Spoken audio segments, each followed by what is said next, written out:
Posibleng binuhusan ng asido at pinatay ng higit pa sa isang tao ang babaeng natagpuang patay sa loob ng isang kahon sa Cebu City.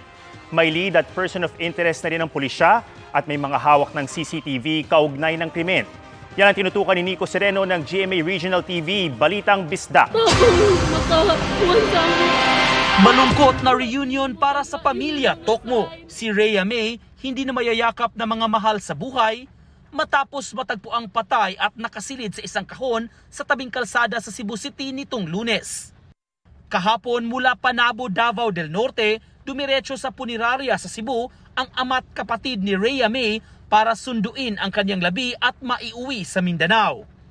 Hindi man tanggap ang brutal na sinapit nito, walang magawa ang mag-ama kundi magmakaawa para sa hustisya. Dili mo katarungan nilang himo brutal na kaayo. Balag giipot kung ngingana man nga gipatay kanila wa na lang kanila gubaon maayo imong lawas nga halos di na ka mailhan. Wala ko sabot ang ano nga gihiktan pa yun siya. Grabe nga hitabo na dili na siya nga trabaho. Grabe nga pagsakit sa bata ug unsay ilang kasukaran ng bata nga buutan. Ang pulisya umaasang makakakuha ng karagdagang impormasyon kaugnay ng pagpatay mula sa nakalap nilang CCTV footage. Sa ngayon, mayroon na silang tinitinang person of interest sa kaso. May lead na rin silang tinitingnan pero hindi muna nagdetalye. Gayunman, hindi raw magagawa ng isang tao lang ang krimen.